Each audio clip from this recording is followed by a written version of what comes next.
Good evening, आप सभी का स्वागत है हमारे एक नए वीडियो में। देखिए दोस्तों, आज हम इस वीडियो में BHIE 144 के चैप्टर नंबर 8 यूनिट नंबर 8 को देखेंगे, जिसमें आज हमें अमुक्त मालद्या और रायवाचकुम ये दो वर्ड हैं, ठीक है। ये जो संगम साहित्य था, ठीक है। अगर मैं बोलूं तो दक्षिण भारत में जो संगम साहित्य था उसी से रिलेटेड है। इस बार एग्जाम में इस चैप्टर से क्वेश्चन आने वाला है, ठीक है। इसलिए इस क्लास को मैं करवाने जा रहा हूं। तो सबसे पहले मैं आपको जो बताऊंगा, अमुक्त मालद्या, ये इंपॉर्टेंट हो सकता है, इससे क्वेश्चन पूछे जा सकते हैं। 8.4 और 8.5 दो इंपॉर्टेंट है दोनों, ठीक है। अमुक्त मालद्या ग्रंथ की ऐतिहासिक महत्व, यानी अमुक्त मालद्या का एक प्रकार का ग्रंथ है, लिटरेचर है दक्षिण भारत का, ठीक है, कि भाई अमुक्त मालद्या से रिलेटेड रहेगा, ठीक है। दूसरा जो हमारा इसमें क्वेश्चन है 8.6 में, देखिएगा क्या है, रायवाचकुम, ठीक है। रायवाचकुम जो है राजा का विवेकपूर्ण संवाद है, ठीक है। और 8.7 भी अगर आपका रहेगा रायवाचकुम ग्रंथीय स्वरूप, यानी इसका स्वरूप कैसा, एक रायवाचकुम क्या है, एक प्रकार का ग्रंथ है, ठीक है, दक्षिण भारत का, ठीक है। तो इन्हीं दोनों पॉइंट को देखेंगे जो आपके आने वाले एग्जाम के लिए बहुत ही ज़्यादा इंपॉर्टेंट है, ठीक है। तो चलिए इस क्लास को देख लेते हैं, इसमें क्या क्या इंपॉर्टेंट है जो आपके एग्जाम में आ सकता है या आने वाला है, ठीक है। और इस पूरी क्लास को जरूर देखिएगा। अगर आपने चैनल को सब्सक्राइब नहीं किया तो प्लीज़ चैनल को जरूर सब्सक्राइब कर लीजिएगा, ठीक है। आएगा जरूर एग्जाम में। देखिएगा अमुक्त मालद्या, देखिएगा ध्यान सुनने का, तेलुगु साहित्य 11वीं सदी के साथ शुरू होता है। अगर मैं बात करूं जो तेलुगु साहित्य है, ठीक है, ये तेलुगु मान लीजिए कि दक्षिण भारत का, ठीक है, जो 11वीं शताब्दी में इसको शुरू किया गया, जिसे काव्य और काव्य शैली के रूप में स्थापना, यानी जो तेलुगु साहित्य था भैया वो काव्य शैली में था, ठीक है, कविता उविता की शैली में था, ठीक है, काव्यता। तेलुगु भाषा इसमें भी प्राचीनतर है, यानी कह सकता हूँ कि जो तेलुगु साहित्य है उससे भी पुरानी क्या है, तेलुगु भाषा इससे भी प्राचीन है, पुरानी है, ठीक है। इसकी पुष्टि स्थानों के नामों तथा अभिलेखों से होती, यानी जो तेलुगु भाषा भैया वो बहुत पुरानी है, इसकी पुष्टि यानी इसका वेरिफिकेशन, यानी इस प्रमाणित करता है कि तेलुगु जो भाषा बहुत ज़्यादा प्राचीन है, क्योंकि जो इसके स्थान है और नाम है ये अभिलेखों से भी होती, यानी अभिलेखों में लिखा गया है कि तेलुगु भाषा, यानी तेलुगु भाषा में अभिलेख लिखे गए हैं और बहुत पुराने अभिलेख हैं, ठीक है, जो बताते हैं तेलुगु भाषा से प्राचीनतर है कौन, तेलुगु साहित्य। देखिएगा पद्य तथा साहित्यिक शैली के उद्भव को 9वीं शताब्दी तक पीछे ले जाया जा सकता है, यानी जो पद्य साहित्य था तथा साहित्यिक शैली का जो उद्भव, यानी जो रचनाएं की गई, जो साहित्य लिखा गया तेलुगु भाषा में, वह 9वीं शताब्दी से हम पीछे ले जा सकते हैं। तेलुगु संस्कृति के मुख्य अभिरूपों की स्थापना, यानी जो तेलुगु भाषा है उसी से कह सकते हो भैया जो संस्कृति है उसके मुख्य जो अभिरूप हैं, उसके अभिरूपों की स्थापना 13वीं शताब्दी के ककतई शासकों के युग में, यानी जो तेलुगु संस्कृति है उसके जो अलग अलग रूप हैं, ठीक है, जो तेलुगु संस्कृति है उसकी जो स्थापना है वह 13वीं सेंचुरी में काकताई शासक जो थे, ठीक है, कह सकते हैं वहां के, उनके द्वारा हुई। 13वीं शताब्दी में तिक्कण तथा 14वीं शताब्दी में श्रीनाथ महत्वपूर्ण कवि थे, यानी कह सकते कि कौन कौन से सभी, तिक्कण और श्रीनाथ क्या थे तेलुगु साहित्य में, तेलुगु साहित्य के दो महत्वपूर्ण कवि हैं, ठीक है, तिक्कण और क्या है, श्रीनाथ है, महत्वपूर्ण कवि है, जिन्होंने तेलुगु परंपरा में, यानी इन्होंने तेलुगु परंपरा में समुदाय, परंपरा और आंध्र के बीच संबंधों को जोड़ा है, यानी कह सकते हो कि तेलुगु साहित्य के जो कवि थे उन्होंने तेलुगु समुदाय क्या है, उनकी परंपरा कैसा, आंध्र प्रदेश का जो पूरा क्षेत्र है वह कैसा है, इन सभी चीज़ों को कह सकते हो कि तेलुगु साहित्य में कह सकते हो उनको जोड़ने का प्रयास किया गया है। ऐतिहासिक आंध्र क्षेत्र की कोई स्पष्ट सीमा नहीं थी, यानी कह सकते कि जो जब तेलुगु साहित्य लिखा गया और कह सकते काकताई जब शासक थे उस समय आंध्र प्रदेश की कोई सीमा निश्चित नहीं थी, भाई आंध्र प्रदेश कहाँ तक फैला हुआ है, कहाँ तक नहीं फैला हुआ है, इसके लिए कोई बाउंड्री लाइन नहीं थी, रेखा नहीं थी, ठीक है, बल्कि इसमें कई क्षेत्र थे, यानी तेलुगु में, या हम अगर मैं बोलूँ तो कह सकते हो कि जो आपका आंध्रा था, ठीक है, आंध्र प्रदेश ही हम बोलते हैं, इसका कोई बैरोमीटर नहीं था, यानी कोई लिमिट नहीं थी भाई इसका क्षेत्र कहाँ तक है, तटीय और डेल्टा क्षेत्र, यानी आंध्र प्रदेश का जो क्षेत्र था वह तटीय क्षेत्र तथा डेल्टा क्षेत्रों में भी था। ठीक है। प्रारंभिक 16वीं शताब्दी में कृष्णदेवराय विजयनगर से कृष्णा जिले के श्री काकुलम में आए, यानी कह सकते हैं शुरुआत में अगर मैं बात करूं तो 16वीं शताब्दी में जो कृष्णदेवराय आते हैं ना, आपको पता होगा तेलानी रामा और कृष्णदेवराय। ठीक है। देखिएगा, प्रारंभ में 16वीं शताब्दी में कृष्णदेवराय और विजयनगर के कृष्णा जिले के में आए। यहाँ भगवान को आंध्र यानी तेगुनु राय पुकारा जाता था, यानी आंध्र महाविष्णु क्या बोला जाता था, यहाँ भगवान को क्या बोला भैया, आंध्र महाविष्णु पुकारा जाता था, जिसका उल्लेख अमुक्त मालदया में किया। अमुक्त मालदया का एक प्रकार का तेलुगु ग्रंथ है भैया। ठीक है। इसमें क्या किया गया है कि तेलुगु में भगवान को क्या बोला जाता था, महाविष्णु। और इसका जिक्र हमें कहाँ मिलता, तेलुगु वाले जो तेलुगु भाषा जो लोग भैया बोलते हैं वह भगवान को क्या बोलते थे, महाविष्णु। और इस कहाँ पर लिखा गया है, इसका उल्लेख अमुक्त मालदया में किया गया है। ठीक है, आगे देखिएगा। नन्यान ने तेलुगु में पुराण जैसी रचनाओं तथा महाभारत काव्य की शुरुआत की, यानी नन्या क्या थे, कवि थे। उन्होंने क्या था, उन्होंने क्या किया, तेलुगु भाषा में पुराण और महाभारत की रचना की, यानी जो पुराण है महाभारत उसकी तेलुगु में रचना किसने की, नन्यान ने। पौराणिक काव्य के बाद में कृष्णदेवराय ने 1509 से 29 के बीच प्रबंध काव्य के मार्ग पर थे, यानी कृष्णदेवराय ने कह सकते हो कि जो पौराणिक कथाएं थी उनका उन्होंने तेलुगु भाषा में लिखवाया। नन्यान ने वास्तविक श्रोता के सम्मुख वाचक और श्रोता की उपस्थिति संजय द्वारा धृतराष्ट्र को सूतवाक्य की चंपू शैली को अपनाया, यानी कह सकते हैं कि जो अगर मैं महाभारत की बात करूं जिसमें संजय और धृतराष्ट्र का वर्णन, आपको पता होगा जब महाभारत का युद्ध चलता रहता है तो संजय धृतराष्ट्र को बताते रहते हैं कि महाराज युद्ध क्षेत्र में हो रहा है। इन सभी चीजों को कह सकते हो कि तेलुगु में लिखा गया है, और वो जो शैली है उसको हम क्या बोलते हैं, चंपू शैली। नन्यान का संबंध डेल्टा क्षेत्र था, यानी जो नन्नान थे वो क्या थे, कवि थे भैया, वो डेल्टा क्षेत्र थे, त्रिकण का नेरुल्लू से। उसने तेलुगु लेखन के संसार का विस्तार किया, यानी कह सकते हैं इन कवियों ने भैया तेलुगु जो लेखन था उसका विस्तार किया। उसमें धर्मशास्त्र, व्याकरण हो, कथा परंपरा हो, इन सभी चीजों को लिखा, यानी कह सकते हैं तेलुगु साहित्य में कह सकते हैं कि वहां के जो कवि लोग थे भैया उन्होंने क्या किया, तेलुगु लेखन का विस्तार किया। धर्मशास्त्र जो थे या जो व्याकरण थी या कथाएं थी, जो परंपराएं थी, महाभारत है, पुराण है, इस सभी का तेलुगु भाषा में अनुवाद हुआ। नन्ने चोड़ मार्गी देसी शैली का प्रतिनिधित्व करता है। उसने वस्तु कविता के रूप में इसका तेलुगुकरण किया, यानी सभी चीजों का अगर मैं बात करूं, चाहे कथा हो, परंपरा हो, धर्मशास्त्र हो, महाभारत हो, पुराण की रचना है, इनका सभी का क्या किया, तेलुगुकरण हुआ। 14वीं शताब्दी तक हमारे सम्मुख एक परिपक्व परंपरा थी, यानी 14वीं शताब्दी तक अगर मैं बोलूं तो तेलुगु की एक परिपक्व परंपरा थी जिसका विविध रूप कई प्रकार से श्रीनाथ प्रतिनिधित्व करते हैं, यानी तेलुगु परंपरा या जो तेलुगु लेखन है उसका प्रतिनिधित्व यानी उसकी अगुवाई कौन करता है, श्रीनाथ करते हैं भैया, श्रीनाथ उन्होंने करते हैं। 16वीं शताब्दी के शुरुआती दशकों में, ठीक है, जब 16वीं शताब्दी आती है उसके शुरुआती दशकों में तेलुगु काव्य ने शास्त्रीय दर्जा हासिल किया, यानी कह सकते हैं 16वीं शताब्दी में जब कृष्णदेवराय आते हैं तो कृष्णदेवराय ने तेलुगु साहित्य को कह सकते हो कि शास्त्रीय दर्जा हासिल करवाया। कृष्णदेवराय स्वयं एक कवि राजा थे, यानी कृष्णदेवराय भैया जो देखा होगा कृष्णदेवराय क्या है, एक राजा तो है लेकिन राजा के साथ साथ तो कवि थे। उनके सांस्कृतिक दरबार में अगर मैं बोलूं तो बहुत सारे जो लेख थे, कवियों की पूरी मंडली थी, ठीक है। जैसे तेनाली रामा का आप सबने खूब नाम सुना होगा ना, जो सीरियल भी आता था। राजा रामभूषण है या पिलिंग है या मल्लन है या रामचंद्र कवि हैं, ठीक है, या नंदी हैं, ठीक है। इस प्रकार के कह सकते, देखो जो अगर इसको क्या कहोगे कि भाई कृष्णदेवराय राजा हैं, कवि हैं, इसलिए कह सकते कि उनके दरबार में कवियों की एक मंडली थी और विद्वान। जिस प्रकार ने अकबर ने 9 रत्न बैठाए थे उसी प्रकार से अगर मैं कहूं तो कह सकते हो कि भैया कि कृष्णदेवराय ने भी 9 रत्न बैठाए थे। वो भी सारे क्या थे, विद्वान थे, कवि थे। इन कवियों ने कह सकते हो कि तेलुगु भाषा को साहित्यिक भाषा या तेलुगु को एक कह सकते हो कि साहित्य का दर्जा दिलाने में एक महत्वपूर्ण भूमिका निभाई, और जिसे आगे चल करके अमुक्त मालदया एक प्रकार का ग्रंथ बना, ठीक है।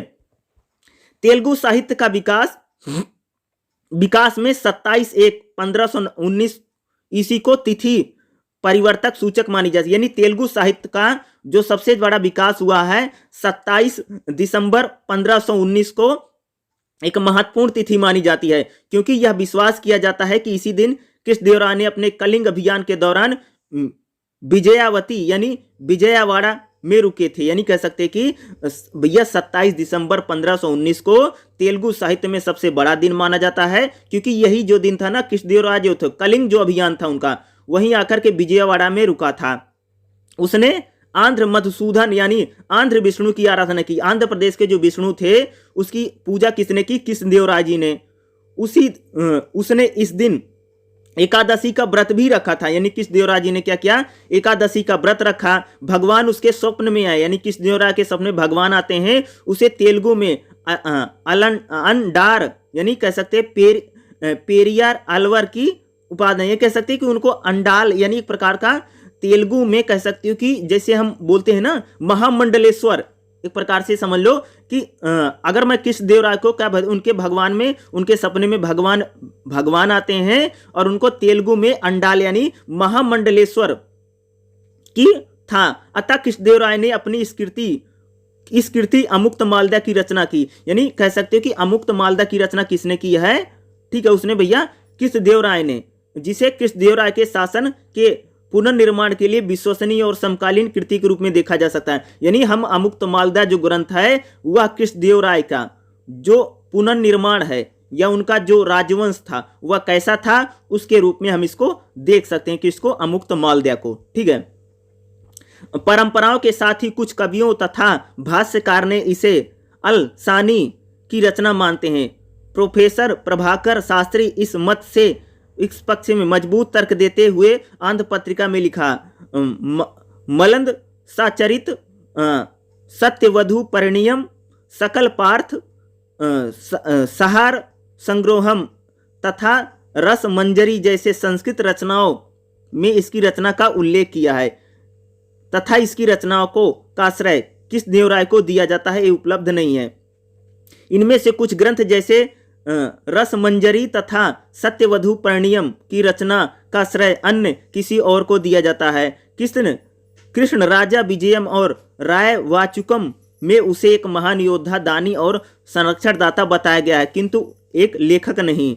तेनाली रामा, ठीक है, तेनाली रामकृष्ण ने कवि ने भी अपनी पंडित आराध्य चरित में इसका श्रेय पंडोन को दिया है। यानी कह सकते कि ये कह सकते भाई जो अमुक्तमाल्यदा है उसकी रचना कृष्णदेवराय जी ने की है। इसका लेकर के विवाद बना हुआ है, कहीं कहीं पर इसको कुछ मानते, कुछ लोग कहते हैं भैया कि जो अमुक्तमाल्यदा है उसकी रचना कह सकते हो कि कृष्णदेवराय जी ने की है, क्योंकि भगवान विष्णु के उनके सपने में आए थे और उन्होंने कह सकते हैं अमुक्तमाल्यदा की रचना करने को बोला, जो एक क्या है तेलुगु साहित्य है। इसको लेकर के कह सकते हो कि एक प्रकार का विवाद बना हुआ है। ठीक है, इतना इंपॉर्टेंट रहेगा, ये जरूर पढ़ के जाना जो मैं बता रहा हूं। ठीक है, इतना ही लिख लेना। ठीक है, आगे देखिएगा यहां पर क्या बता रहे हैं, देखिएगा 8.5 में क्या है, अमुक्तमाल्यदा ग्रंथ की ऐतिहासिक महत्ता। यानी भैया जो अमुक्तमाल्यदा ग्रंथ है यह कितना महत्वपूर्ण है, इसका महत्व बताना है। देखिएगा यह कृष्णदेवराय के अभियान के विषय में जानकारी देता है। यानी अमुक्तमाल्यदा जो ग्रंथ है यह कृष्णदेवराय जो है उन्होंने कहां कहां पर अभियान किए, कहां कहां पर युद्ध लड़े, कहां कहां पर लड़ाई लड़ी, उनके बारे में जानकारी देता है अमुक्तमाल्यदा।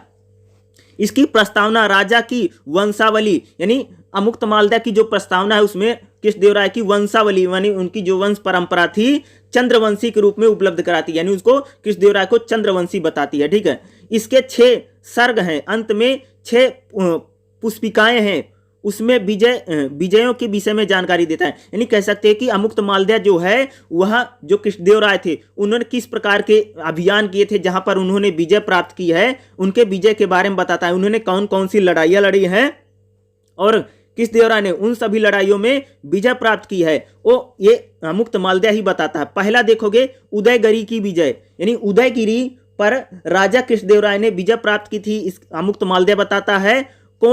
कोडबिडू पर भी उन्होंने विजय प्राप्त की बताता है। कोडापल्ली पर उसने विजय प्राप्त की। ठीक है, सिमचलियम ने ईश्वर की आराधना और स्तंभ की स्थापना उन्होंने की थी, इसकी जानकारी मिलती है। कुंभनी के दुर्ग का उन्होंने विध्वंस किया था।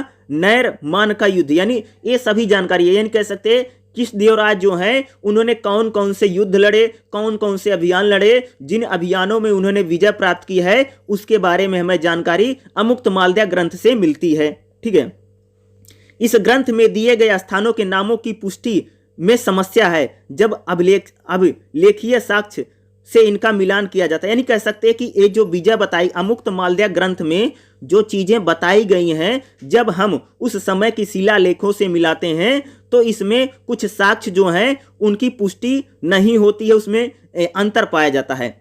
कुछ सीमा तक हम इस ग्रंथ में वर्णित राज्य व्यवस्था की पुष्टि यूरोपीय यात्रियों की वृत्तांतों में पाते हैं। यानी कह सकते हैं कि अमुक्तमाल्यदा ग्रंथ में जो चीजें बताई गई हैं सेम चीजें जो यूरोपीय यात्री आए थे, ठीक है, जो यूरोपीय यात्री राजा कृष्णदेव राय के यहाँ पर उनके शासनकाल में आए थे, उन्होंने उस प्रकार की बातें लिखी। सामान्यतः यह माना जाता है अमुक्तमाल्यदा ऐसा साहित्यिक साक्ष्य उपलब्ध कराती है जिसका समर्थन अभिलेखों से तो नहीं होता। यानी अमुक्तमाल्यदा जो ग्रंथ है जो चीजें बताता है, जो प्रमाण है, जो सबूत हैं, जो अभिलेख हैं, उसकी पुष्टि नहीं करते हैं। ठीक है, किंतु नूनीज के विवरण में इसकी महत्व में वृद्धि, यानी जो नूनीज है, ठीक है, जो नूनीज कह सकते हैं कि कहां से आया था, यूरोपीय यात्री था और कृष्णदेव राय के शासनकाल में था। तो नूनीज जो चीजें बताता है वह कृष्णदेव राय के कह सकते हो कि कृष्णदेव राय का जो अमुक्तमाल्यदा ग्रंथ है उससे कुछ मैच करता है, लेकिन प्रमाण सबूत अमुक्तमाल्यदा ग्रंथ जिस प्रकार की जानकारियां देता है उस प्रकार के सबूत साक्ष्य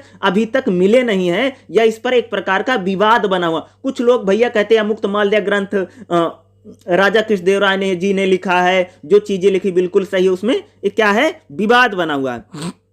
आगे देखिएगा, श्रीनिवास रेड्डी की giver of the Werner guard. देखो श्रीनिवास रेड्डी की एक किताब है, ठीक है, जो 2010 में छपी थी। ठीक है, जॉर्ज एल हट कहते हैं यह न केवल धार्मिक तथा भावनात्मक गहराई है जो इस ग्रंथ को एक महान काव्य, यानी कहते हैं कि जो अमुक्तमाल्यदा ग्रंथ है ये धार्मिक है और भावनात्मक रूप से भैया इसको लिखा गया है, एक महान काव्य है। जब हम अंडाल और भगवान विष्णु के प्रति उनके समर्पण को पढ़ते हैं, यानी जब हमको मिलता है कि कृष्णदेव राय जी जो हैं वह अंडाल और भगवान विष्णु के प्रति बहुत ज़्यादा समर्पित है, उनकी पूजा करते हैं, हम उस दुनिया को महसूस करते हैं जिन बहुविध तथा विभिन्न आयामों में कृष्णदेव राय ने इसे देखा था। यह एक संत की सामान्य कथा को साहित्यिक की एक महान कृति में बदल देता है। यानी कह सकते हैं कि जब हम अमुक्तमाल्यदा को देखते हैं तो यह कवि की जो कथा थी उस कथा को एक महान कृति में कौन यानी अमुक्तमाल्यदा जो है वह एक सामान्य जो राजा कृष्णदेव राय हैं उनकी उपलब्धियों की, उनकी कथाओं को एक साहित्यिक कथा में कौन बदलता है, अमुक्तमाल्यदा बदलता है। एक कौन बात कर रहा है, ये श्रीनिवास रेड्डी अपनी किताब में कह रहे हैं। कृष्णदेव राय को साहित्य समरण स्वर्ग भस्म अर्थात युद्ध तथा साहित्य के मैदान में श्रेष्ठ सम्राट के रूप में जाना जाता है। यानी कृष्णदेव राय जो थे भैया वह साहित्य हो या लड़ाई वड़ाई हो, युद्ध हो, उस दोनों में इनको बहुत अच्छा माना जाता था। वह दोनों विधाओं में प्रवीण थे, यानी लड़ने में भी राजा के रूप में भी और एक कवि के रूप में, वो दोनों रूप में प्रसिद्ध थे। उन्होंने स्वयं के भीतर और अपने दरबार में दक्षिण भारतीय जो संप्रभुता थी, संस्कृति थी, उसको बढ़ाने में, यानी कृष्णदेव राय जी ने अपने दरबार में दक्षिण भारत की संस्कृति, तेलुगु साहित्य इसको बढ़ाने विकास करने में उन्होंने काम किया, जिसकी उनकी राजधानी वैभव और तथा संस्कृति का स्थल है। तेलुगु साहित्य तथा कथित तेलुगु युग कृष्णदेव राय के काल में अपने चरम पर, यानी कृष्णदेव राय के काल में कह सकते जो तेलुगु साहित्य था या तेलुगु जो लेखन था वह अपने चरण काल पर था, यानी कह सकते उसका गोल्डन पीरियड भैया चल रहा था। देखिएगा, तेलुगु साहित्य इतिहास में अमुक्तमाल्यदा की एक युगांतकारी कृति है। यानी तेलुगु साहित्य में अगर मैं देखें तो अमुक्तमाल्यदा जो ग्रंथ है एक बहुत बड़ी कृति है, बहुत बड़ी किताब है। अपने समय के बहुत से लेखकों के विपरीत जो संस्कृति पुराण से प्रेरणा लेते थे, यह कवि राजा दक्षिण के तमिल संत अंडाल से प्रेरित है। वह भक्ति के भाव में गहरे में डूबी हुई थी। उसने विष्णु को भक्तिपूर्ण गीतों का समर्पण किया। ये भक्ति परंपरा की आरंभिक अभिव्यक्ति में शामिल है। नहीं कह सकते कि जो कृष्णदेव राय है भैया उसमें कह सकते हो कि अमुक्तमाल्यदा ग्रंथ को उन्होंने बहुत बड़ी कृति बनाया है, और तेलुगु साहित्य के रूप में जो अमुक्तमाल्यदा उसमें हमें, और जो एक कह सकते जो अंडाल थी, ठीक है, उसके प्रति कितना समर्पण है और भगवान विष्णु के बारे में इसमें बहुत ज़्यादा लिखा गया है। और सारी बातें कौन कर रहा? श्रीनिवास रेड्डी कह रहे हैं। ठीक है, ये इंपॉर्टेंट हो सकता है। जैसे एक पॉइंट और इसमें दिया गया है, श्रीनिवास रेड्डी द्वारा अमुक्त मालदय का विश्लेषण, यानी अमुक्त मालदय का जो विश्लेषण किया है, उसको जो व्याख्या की है उसने किसने की है? श्रीनिवास रेड्डी जी ने की है। ठीक है, उसकी कथा का चयन हो। देखो, श्रीनिवास रेड्डी कहते हैं अमुक्त मालदय जो है राजा कवि के इष्ट देव तिरुपति यानी श्री वेंकटेश्वर के आह्वान से शुरू होती है। यानी श्रीनिवास रेड्डी कहते हैं भैया अमुक्त मालदय जो ग्रंथ है उसको उन्होंने जब कृष्णदेव राय जी ने लिखा तो उसकी शुरुआत उन्होंने तिरुपति यानी श्री वेंकटेशन के पूजा से उसकी शुरू किया है, जिसके बाद एक स्वप्न का वर्णन किया। यानी उनको एक सपना आया था जिसने तेलुगु की स्कृति की रचना को, नहीं यह कह सकते हैं कि कह रहे हैं भैया कि जो कृष्णदेव राय हैं उनके सपने में क्या तिरुपति देवता आए थे, यानी भगवान विष्णु आए थे। उन्होंने उनको बोला था कि तुम तेलुगु में जा करके अमुक्त मालदय ग्रंथ की रचना करो। इस प्रकार का कृष्णदेव राय के मन में सपना आया था। ठीक है, अगले 32 पद वंश स्तुति, यानी कह सकते हैं कि अमुक्त मालदय में लगभग 32 पद ऐसे हैं जिसमें कह सकते हैं वंश परंपरा, यानी अगर मैं बोलूं तो जो कृष्णदेव राय हैं वो अपने वंश की परंपरा यानी उसकी प्रशंसा करने में उन्होंने लिखा है। यह खंड पेंडन के मनु चरित्र से लिया गया है। अध्याय 1 में अगर मैं बात करूं तो प्रथम में श्री वल्लु पुत्र का वर्णन है, जिसका अंत विष्णु चित और पेरिया अलवर के परिचय से होता है। यानी कह सकते हैं कि भाई अमुक्त मालदय ग्रंथ में क्या क्या चीजें लिखी गई उसके बारे में कह सकते हैं। जैसे इसमें ग्रीष्म ऋतु का वर्णन किया गया है, गर्मी के मौसम के रूप में जाना जाता है, मोक्ष और अध्यात्म से मुक्ति पाने के लिए श्रेष्ठ मार्ग क्या उसको बताया गया है। ठीक है, चौथे अध्याय में अगर मैं बोलूं विष्णु चरित अर्थात पांड्य राजा के श्री वैष्णव मत के अनुयायी बनने का सफल होता है। 82 श्लोक इसमें साथ आते हैं। ठीक है, इसमें बहुत सारे ग्रंथ दिए गए और बहुत सारी चीजें बताई कि इसमें बताई गई हैं अमुक्त मालदय में यही चीजें आपको लिखनी है, यही चीजें बतानी है। 5वां अध्याय हमारा परिचय गोंडा देवी से कराता है। ठीक है, इस अध्याय में अंत बसंत का आगमन के साथ होता है। 6ठा अध्याय इस दृश्य में श्री रंगम में ले जाता है। भगवान विष्णु बुद्ध चरित को अपनी पुत्री का विवाह भगवान रंगनाथ से करने की सलाह देते हैं। इसके पश्चात आता है कि एक महत्वपूर्ण दिव्य देशम अंडाल के रंगनाथ से उसके विवाह का वर्णन मिलता है। इस प्रकार के जो वर्णन है वह कह सकते हो कि अमुक्त मालदय में कृष्णदेवराय जी ने इनको किया है। ठीक है, यही चीजें आपको बताई गई हैं, यही चीजें इसमें आपको एग्जाम में लिखना है। ठीक है, इतना इंपॉर्टेंट रहेगा। इसमें कुछ दृष्टिकोण है। ठीक है, अंत में देखोगे तो किस प्रकार से इसमें अलग अलग दृष्टिकोणों से अलग अलग एंगल से इस जो अमुक्त मालदय है उस ग्रंथ को सही या सटीक बनाने को बताया गया है। ठीक है, इतना जितना मैंने बताया इतना ही अगर आप लिख देंगे इतना बहुत है और इतना ही आपको लिखना पड़ेगा। ठीक है, बाकी ये इतना ज़्यादा नहीं, मेन जो टॉपिक था वो मैंने आपको बता ही दिया गया है। अगला जो हमारा एक पॉइंट रहेगा 8.6 में देखिएगा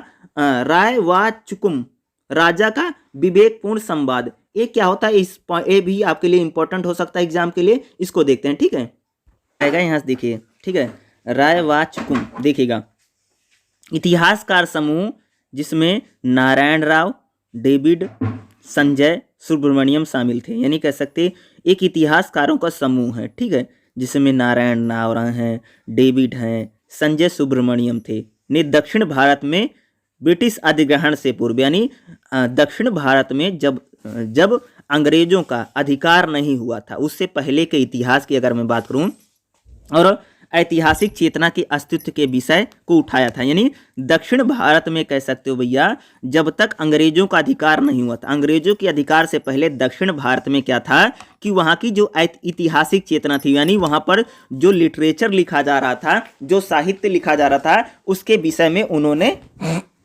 उसके विषय को उठाया। 2001 में अपनी कृति यानी उन्होंने 2001 में अपनी पुस्तक जो उन्होंने लिखी है हिस्ट्री ऑफ साउथ इंडिया 1600 से 1800, ठीक है, उन्होंने तर्क दिया है कि तेलुगु, तमिल, संस्कृत, मराठी तथा फारसी में रचे गए थे। यानी कह सकते हैं कि दक्षिण भारत के जो ग्रंथ थे, जो साहित्य था, जो लिटरेचर था, वो भैया तमिल, तेलुगु, संस्कृति और मराठी और फारसी में रचे गए ग्रंथों के कई रूपों में थे, जैसे लोक काव्य से लेकर के दरबारी काव्य तक, यानी आम लोगों के जो गाने थे और दरबार में जो काव्य कविताएं होती थी उनमें गद्यात्मक वितरण भी था। उन्होंने यह दर्शाना चाहा कि दक्षिण भारत में इतिहास की कई शैलियों में लिखा गया था, यानी कह सकते दक्षिण भारत में जो इतिहास था वह कई सारी शैलियों में लिखा गया था और इतिहास लेखन की किसी औपचारिक विशेषता या शैली से जुड़ा नहीं, कह सकते इतिहास लेखन में कोई औपचारिकता नहीं थी या कोई नहीं थी खास शैली में लिखा जा रहा था, यानी सभी शैलियों में दक्षिण भारत में इतिहास लिखा गया। पश्चिमी यूरोप में इतिहास अपेक्षाकृत एक सुनिश्चित और अस्थायी शैली में उभरा, यानी अगर मैं यूरोप की बात करूं, यूरोप का जो इतिहास है वह भी निश्चित है, सुनिश्चित है और एक अस्थायी परमानेंट शैली में लिखा गया है। लेकिन 19वीं शताब्दी के प्रत्यक्षवाद से पहले से ही इस शैली की स्पष्ट औपचारिक विशेषताएं थी, एक ढांचा, विशेष ढांचा और अपेक्षाकृत एक अस्पष्ट, यानी कह सकते भैया कि यूरोप में जो इतिहास लिखा गया है वह एक निश्चित शैली है और प्रतिष्ठित शैली थी, उसी में लिखा जा रहा। लेकिन दक्षिण भारत का जो इतिहास लिखा गया वह कई सारी शैलियों में लिखा गया था। ठीक है, यह पद्धति थी स्रोत सामग्री को एकत्रित करना, उसकी विश्वसनीयता के आधार पर अलग अलग करना और उन्हें गद्य विवरण देनी। दक्षिण में जो कह सकते हैं कि जो इतिहास लिखा गया उसमें क्या करते थे, सबसे पहले चीजों को इकट्ठा करते थे, फिर उनको वेरीफाई करते थे, यानी उसको क्या करते थे, अलग करते थे विश्वसनीय, और फिर उसको उन्होंने उसको लिखा है। हीगल के बाद गद्य का चयन, अगर मैं बात करूं जो हीगल था, हीगल के बाद गद्य का चयन अधिक सुव्यवस्थित हो गया था, यानी दक्षिण अगर यूरोप की बात करूं तो यूरोप में हीगल के बाद जो गद्य था उसको सुव्यवस्थित यानी बेहतर ढंग से लिखा जाने लगा। इस लेखन समूह ने इस ओर संकेत किया है कि दक्षिण भारत में इतिहास स्वयं में किसी एक विधा नहीं थी, इतिहास लेखन के लिए कोई एकल शैली प्रचलित, यानी दक्षिण भारत की अगर मैं इतिहास की बात करूं तो वहां पर इतिहास लेखन की कोई एक विधा नहीं थी, बल्कि उसकी कोई एक शैली नहीं थी। बहुत सारी शैलियों में और बहुत सारी विधाओं में दक्षिण भारत का इतिहास लिखा जा रहा था। विद्वानों और इतिहासकारों ने आमतौर पर बिना किसी विश्लेषण के ही एक पैटर्न का अनुसरण करते हुए, यानी जो विद्वान थे, जो इतिहासकार थे, वह बिना किसी विश्लेषण, बिना किसी व्याख्या के एक ही पैटर्न का अनुसरण करते हुए पुराने ऐतिहासिक ग्रंथों को कथाओं तथा साहित्य मिश्रण के रूप में ग्रहण करते हुए इस्तेमाल किया। यानी जो पुराने इतिहासकार थे उन्होंने बिना किसी विश्लेषण के, बिना किसी पैटर्न के को अनुसरण करते हुए पुराने जो ऐतिहासिक ग्रंथों थे उनका मिश्रण करते हुए उन्होंने यूज किया है। ठीक है, टाइम ऑफ का लेखक यानी लेखक समूह यह भी तर्क देता है यदि पुराण प्रमुख साहित्यिक विधा के रूप में प्रचलित है तो इतिहास पुराण के रूप में लिखा जाएगा। यानी अगर कह सकते पुराण एक साहित्यिक लिटरेचर में लिखा जा रहा था तो इतिहास पुराण भी लिखा जाएगा। यदि काव्य का प्रचलन प्रभावी है तो हमें इतिहास काव्य के रूप में मिलेगा, यदि गद्यात्मक इतिवृत्तांत प्रचलन में है तो वह भी इतिहास लेखन में प्रमुखता से लिखते थे। दूसरे शब्दों में अगर मैं बोलूं तो किसी भी शैली में हमें इतिहास और गैर ऐतिहासिक लेखन मिलता है, यानी जो इतिहास है, जो इतिहास लेखन है वो कई सारी शैलियों में हमें देखने को मिलता है। और लक्षण, लय परिवर्तन, वाक्य विन्यास, शब्द योजना, सुस्पष्टता, भावों की ये सारी जो चीजें होती हैं, जो छंद है, युक्त हैं, सौंदर्य है, विभिन्न विभिन्न जो गुण होते हैं वह हमें देखने में मदद करते हैं, हम उसको देखते हैं। नियमित तौर पर किसी परंपरा के भीतर पसंद की जाने वाली शैली मतलब नहीं कहते दक्षिण भारत में जो लेखन था, जो शैली थी वह कोई एक परमानेंट शैली नहीं थी, हर व्यक्ति अलग अलग शैली यूज करता था, अलग अलग पद्धति यूज करता था। ठीक है, उसमें परिवर्तन आता रहता था। दूसरे शब्दों में आसानी से अति गंभीर इतिहास लेखन से ऐतिहासिक उपन्यास और इससे एक उपन्यास लेखन की ओर ले जाया जा सकता है। यद्यपि तीनों ही गद्यात्मक विधाएं हैं और इसके अनेक रूपों में औपचारिक शैलियों का एक दूसरे, यानी कह सकते हैं कि वहां पर औपचारिक और अनौपचारिक दोनों शैलियां थी। उन्होंने तेलुगु में एक निश्चित प्रकार के कर्णम इतिहास लेखन का उल्लेख, यानी तेलुगु में कह सकते हो कि एक निश्चित प्रकार का इतिहास लेखन जिसे हम कर्णम कहते हैं।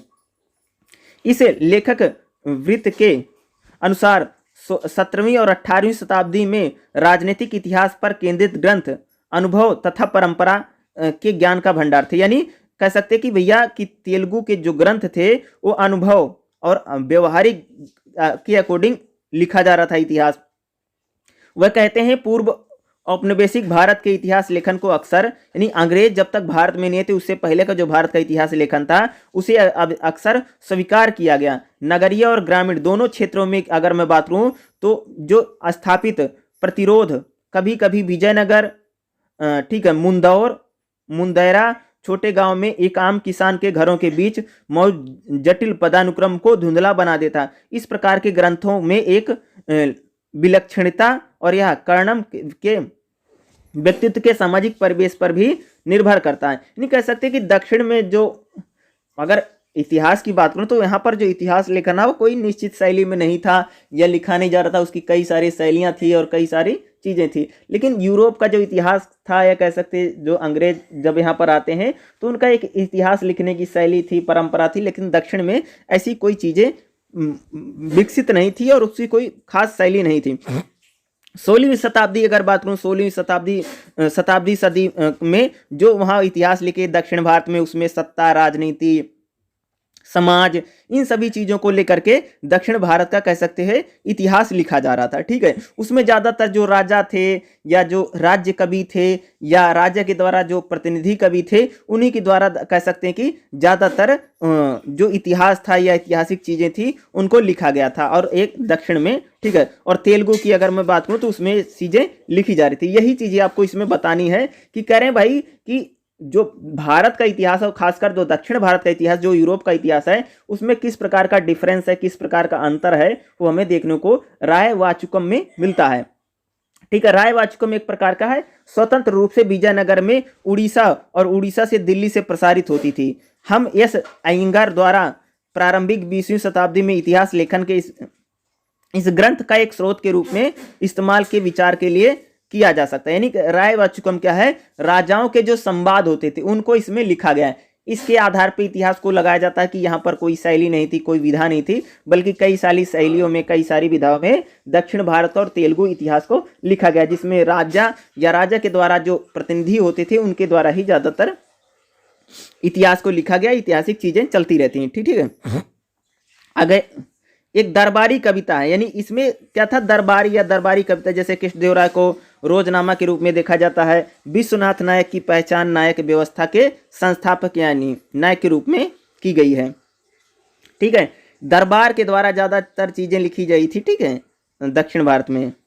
उसमें जैसे यहाँ पर कुछ महत्वपूर्ण बिंदु दिए गए, देखिएगा क्या है, राय वाचुकम प्रारंभिक नायक कालीन मुंदैर में इतिहास लेखन संबंधी एक देशज दृष्टिकोण का साक्ष्य स्पष्ट प्रस्तुत करते हैं। यानी इतिहास लेखन का क्लियर साक्ष्य बताता है कि रूप में उजागर करने में अपने इसमें अतीत का चित्रण किया गया। यानी राय वाचुकम में क्या भैया कि अतीत का चित्रण किया गया है। ठीक है, विचाराधात्मक उपायों की ओर संकेत करते हुए इनमें इस ज्ञान को प्रयोग किया गया था। ठीक है, आगे देखिएगा, अत्यधिक सामान्य शब्दों में कहें तो इस ग्रंथ का मेरा पाठ यह संकेत करता है राय वाचुकम में विजय नगर के अतीत के ज्ञान में मुंदैर के नायक शासन और राजनीतिक वैधता के पक्ष में तर्क प्रस्तुत करने के लिए गढ़ा और उपयोग किया। नहीं कह सकते कि राय वाचुकम में बात करूं तो विजयनगर जो था, अन्य जो साम्राज्य थे वो किस प्रकार से वैध थे, उनके लिए इन चीज़ों को कह सकते भैया लिखा गया था। ठीक है, वही चीज़ें बताई गई हैं। ठीक है,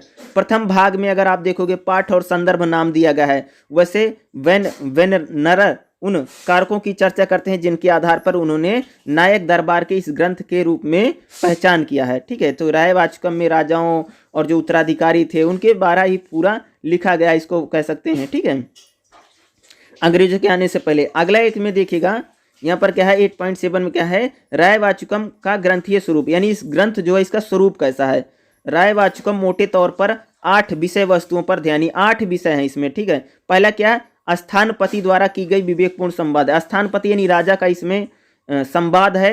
अगला क्या है, विजयनगर की स्थापना किस प्रकार की गई थी वो राय वाचुकम में बताया गया है। ठीक है, कृष्णदेव राय की शिक्षा और उनका राजनीतिक राज्याभिषेक कैसे वो बताया गया है।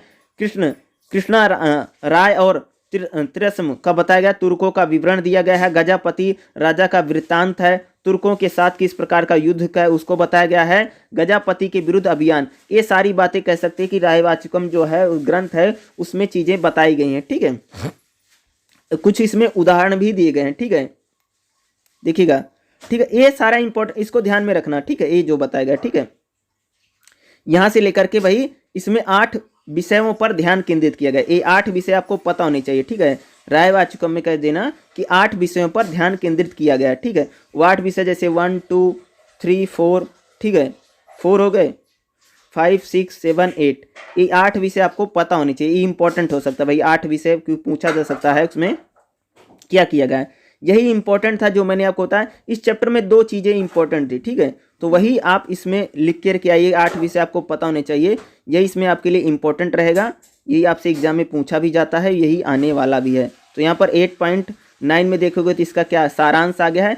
वैसे मैंने पूरी किताब पढ़ा रखी, पूरे चैप्टर पढ़ा रखे हैं, बस यही चैप्टर नंबर 8 मैंने आपको पढ़ाया नहीं था, क्योंकि इस बार एग्जाम जो होने जा रहा है उसमें इस चैप्टर से ये दोनों चीज़ें अमुक्त मालव्य और रायवाचुकम जो है, इससे ज़रूर क्वेश्चन आने वाला है, इसको ध्यान से ज़रूर स्टडी करके जाइएगा, पढ़ के जाइएगा, इससे क्वेश्चन 100% आएगा, ठीक है, इतना मैं ज़रूर कह सकता हूँ, ठीक है।